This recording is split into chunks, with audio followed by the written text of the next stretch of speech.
Hi guys! Welcome to my YouTube channel. This is your Moreno Cocinero. If you want to be updated and if you like the content of my channel, please do subscribe and try to hit the notification bell. Let us explore my farm and my kitchen.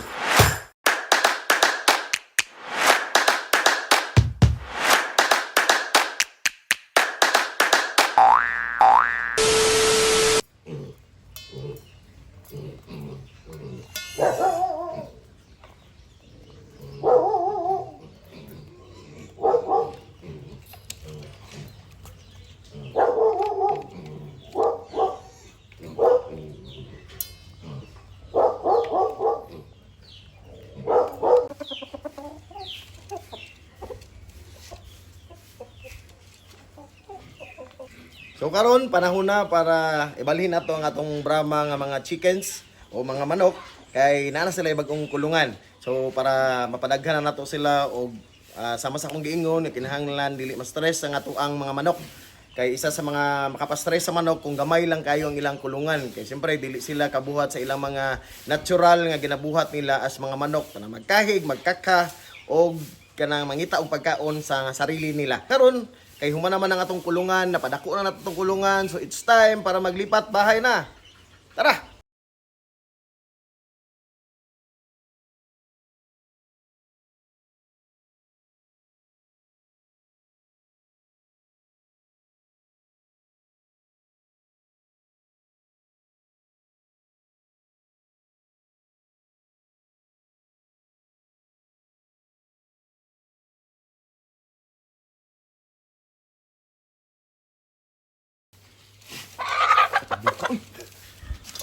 Buyan-buyan. Ayo!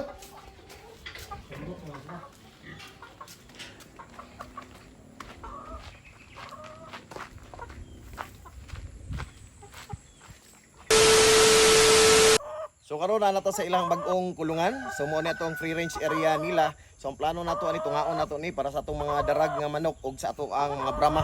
So karon makita ninyo sa ato ang kulungan nga daghan pa kayo og mga sagbot. Kung ang utana mo sa inyohang kaugalingon nganong wala man nila gilipisaan. Wala mga manok man god hilig man gini sila magkakakaka. Hilig po ni sila mangaon og sagbot. So hayaan nato nga sila ang manghinlo aning ilahang kulungan. Sibutang na nato. Ugoy.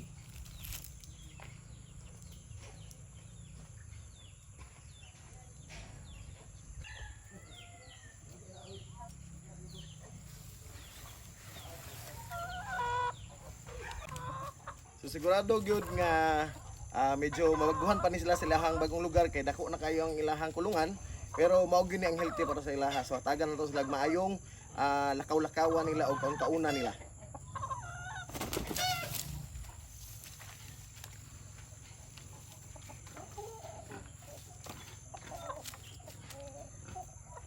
So medyo wala pa kay sila nasanay sa ilahang bagong kulungan. Natural man gyud kay gamay man gud ang ilang dating kulungan. So karon mura gusto pa nila magsisilag dikit-dikit. So mao na itong ikalima nga Brahma. So dapat ay isa dito sa kulungan. So mas magwapa pa gyud ang iyang balahibo pag-abot sa panahon kay natural naman o maka-exercise sa mga manok. So isa sa mga makawala og stress sa mga manok kani makalakaw-lakaw sila, makakaka sila, maka-swimming sila, makasalom-salom sila ng lapok or bunbon. Mao na ilahang ganahan. So kini siya karon mas ma-healthy pag yun siya kay ana sila sa free range.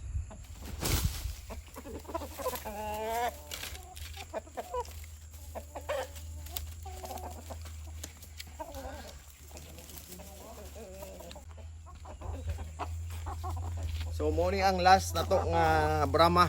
So kaning Brahma asa na ko gikan gipalit gikuha pa nako ni siya sa Pulumulok. So unom na sila kabuok unya karon gikan pagkuha nako sa ila is bisok pagid sila. So magmay pagid kayo sila. So shout out dai sa ko ang best friend diha nga si Jennifer Osorio. Daghan kayong salamat best kay gatagan ko nimo or gipapalit ko nimo sa imong mga manok karon dagko na kayo. Then i-free range na nako sila. So I hope nga kining managhan ni siya kay layo kay ni gikanan gikan pa ni siya Pulumulok.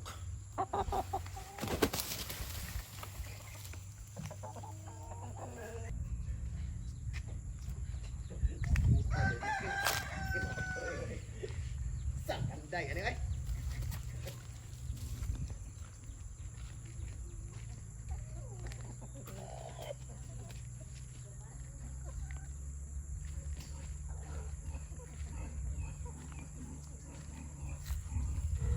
Karon mga kasamsaka, ipakita na ako sa inyo kung unsa kagwapo kanindot ning atong gihimo nga kulungan sa ato ang mga chickens para sa atong mga Brahma o sa atong darag nga mga manok. So ang gigamit nato nga materyales sa inyo nakita diha karon kay bakal na gyud og cyclone. Tapos baluton pa gyud nato ni og net para to make sure nga safety gyud atong mga manok sa sulod nga dili sila masudlan og mga bitin, iro, iring ug unsa pang maka trigger nga mga wala atong mga manok, mga matay atong mga manok ug mapugngan ang ilang pagdaghan. So medyo costly gyud siya o mahal-mahal gyud ang mga materyales nga atong gigamit pero since nga kailangan gyud nato og mag-invest pod kung gusto nato nga long time ang ato ang mga materyales og atong investment dili pod masayang. So gi-make sure na lang gyud nato nga durable nga atong gibutang kay kini pod ang pagpadaghan nako sa mga manok kay gusto lang pod nako nga for family purposes only nga dili na mi kinahanglan nga mga malit pa mi og mga karne sa manok o mamalit pa mig itlog sa gawas, especially kung naa diri akong pamilya mo bisita diri sa farm kay gusto nako nga mokuha na lang mi sa mo ang litsonon, sugbahon o itinula nato kaysa mo palit pa ta sa gawas. Well, diri na lang gyud nato magbuhi na lang ta kay na medyo lapad-lapad man po nato ang farm. So makita ninyo karon mga gipalapdan jud nako or ato ang kulungan para pod nga lami pod ang pag-vlog nato ug mas ma-share nako sa inyo ha ang mga ideas o atong mga creative nato nga mga pamaagi kung unsaon nato pagpadaghan ang ato ang mga manok. Decided na gyud ang inyong kusinerong Moreno nga mapadaghan nato ni atong mga manok ug maka-share ko sa inyo ha og mga ideas ug mga pamaagi nga mangayo po tagtabang sa atong mga followers og sa ato ang mga subscribers kung unsaon pagpadaghan og mapagwapo pa nato ug makakat-on ta kung unsa pamaagi sa pagbuhi og manok. So kabalo jud ko nga daghan kay tag mga subscribers or mga followers nato diha nga mas hanas pa kanato nga daghan og ideas ug daghan kahibalo sa pagpadaghan sa mga manok. So pag-post lang ta, mag-message lang ta kay para pod mabasahan sa atong mga kasamsaka nga gusto pod sudlon ang pagmamanukan ug apil na pod ang pagbaboyan. Kay kaning channel nato dili lang gyud ni para sa personal na interest kundi gusto gyud ta makatabang pod ug maka-share pod ta sa ato ang mga viewers ug ato ang mga followers diha pati na mga subscribers nato nga gusto pod molambo sa ing-ani nga larangan. So dili magod nato makabot ang isa ka butang kung kita-kita ra. Kinahanglan gyud magtinabangay gyud ta, maghinatagay gyud ta permente sa atong mga kahibalo aron pod nga makatabang ta sa ubang tao. Kay kung kita mukita dapat pod kumikita ang pagkabuhayan pod atong mga silingan kay sahi ra gud pod nga kita tanan way naglisod kundi asinsado ang tanan para haruhay ang atong paglihok o haruhay ang atong pamilya aron pod nga ganado ta mulihok sa pangadlaw-adlaw nato kay dali ra kaayo nato makabot ang atong mga pangandoy sa kinabuhi. Sa mga nangutana diha og nakakita nganong nagsunog ang iyang kusinerong Moreno. Well, nagasunog yun ko pag-ingon ani gani nga bagong balhin ng ato ang mga manok, especially pag naapay mga sagbot ang ato ang free range area kay kumbaga sa medical term mauni ang pang-disinfect. So para mataboy nato ang mga predators like for example kung sa sulod sa ato ang kulungan na ay mga bitin, na ay mga insekto o na may mga butang harmful or makaapekto sa tuang mga manok kay murag mataboy na to sila, mapahawa na to sila kay mahadlok sila kay nganong na naglihok-lihok kanong init o na nagasunog. So makatabang po ni siya para ma-secure nato ang safety sa atong mga manok. So wala man po nako gipaduol lang ako ang mga manok dito sa ako ang gihimo nga sunog kay basig malitson nya tong mga manok ug wa na tay mapadi na to mapadaghan na kay nga hurot na kay nga kasugba na in tawon. So mo nang karon nga akong gibuhat naghimo ko og sunog dire or ako ang gipangsunog ang mga kahoy ug ang mga basura. So apil na lang pod ni sa paghinlo, dili lang pod para ingon nga itaboy nato ang mga predators kundi sabay na lang pod nga hinluan nato ang mga unwanted nga dili kailangan sa itong mga manok. So gipangsunog na lang pod nato. So mga amigo no, makita gyud ninyo diri karon nga gituyo gyud namo ni ang tibuok kulungan gyud nga kinahanglan i-make sure nato nga wa gyud makalusot nga mga unwanted diri sa sulod sa to ang kulungan. So amo po ning gibuhat nga amo ning gipangbangagan kay siyempre naa magoy mga area sa to ang free range nga dili pantay. So kinahanglan pantay gyud siya o kinahanglan nga malubong gyud siya og walay rason nga makasulod ang mga bisag unsang makadaot sa tuang mga manok. So kini siya among gikanalan, amo ang gibangagan, among gipantay kay amo ning tusukan og bakal. So makita ninyo diri sa video nga maghimo mi unya og murag lansang nga dako. Kumaga magputol-putol mi og bakal, babugon na mo ang iyahang tumoy ug mao tong himuon namong ilansang namo diha para magunit gyud ang tawon ning cyclone sa yuta gyud. So walay rason nga maukab siya sa mga iro or sa mga iring o sa mga tao pod. Kay simpre no sa palibot na magay mga di na to maiwasan gyud nga mga hilabtunon. So i-make sure gyud nato diri nga naka lock in gyud kumbaga sa yuta ang ato ang mga cyclone para kung ukabon man siya dili basta-basta. So magpanington sa gining mga kawatan diri og mga manok diri sa palibot nato no kay naa man gyud. So panington sa ni sila usa ni sila makakabkab aning mga manok diri. Bitaw mga amigo, joke lang ning ako pero dalag yun siya tinuod nga unta po diri sa tuwang channel makatabang po taning mga katol ug mga kamot no. Kani mga hilabtunon nga makakaton po unta sila nga magbuhi po sila ilaha. Di lang po sila magsalig sa ilang silingan kay dili ling taon lalim.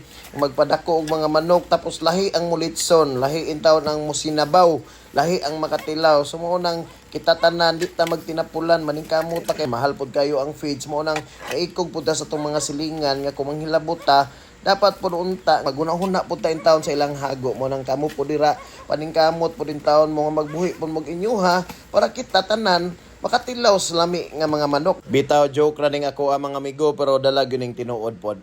Parehas lang yun daw itong nahitabo dito sa itong Pikas area na kung unsa nga ninanggahan na untang atong mga manok nangawala naman hinuon. Pagbalik na ko dito kay wala na daw mga itlog kay gipang suyop.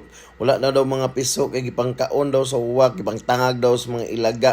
Wala na daw tong mga sunoy na to dito atong mga himungaan kay gipang kawat daw. So wag gyud tay mabuhat ing ana kung ana ang irason sa tuwa kay wa man pud nato nakita. Isod pud kay nga ipamasangil nato sa uban nga wa man tagid ka witness.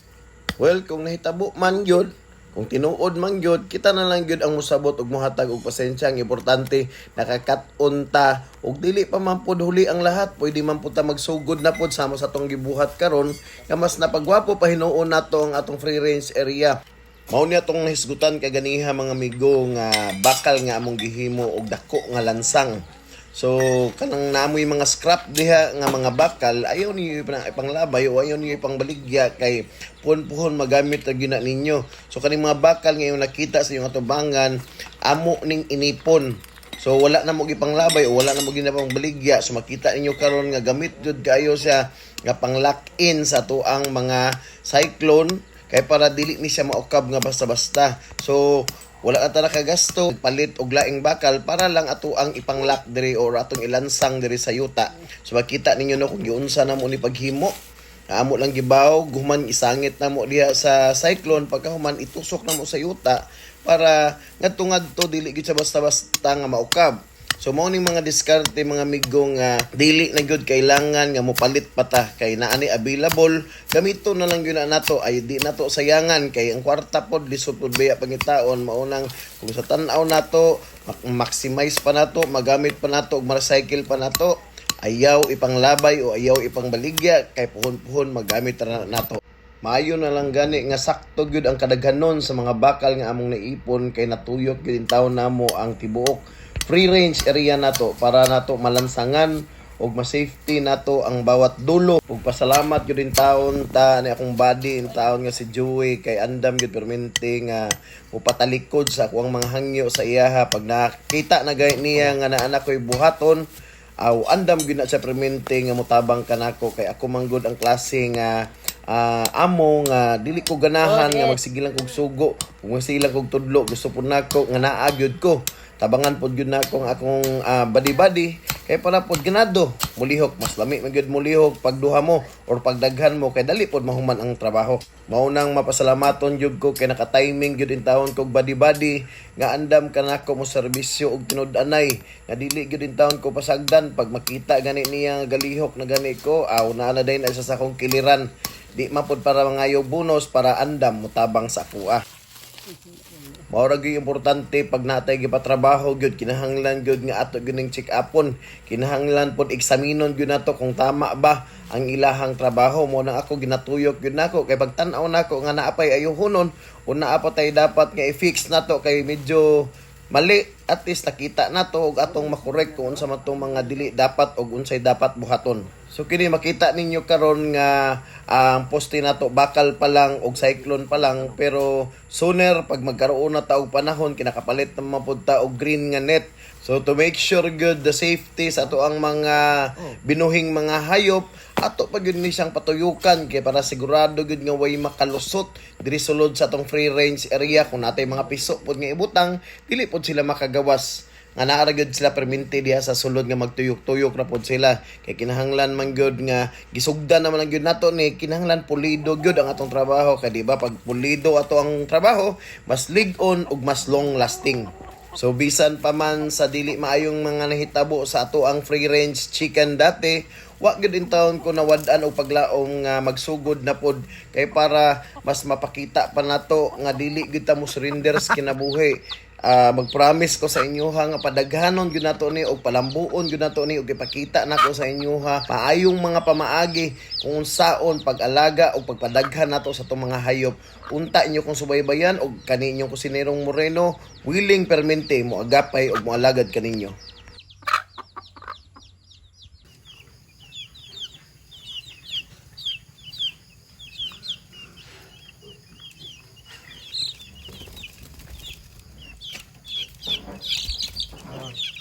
Food. Food.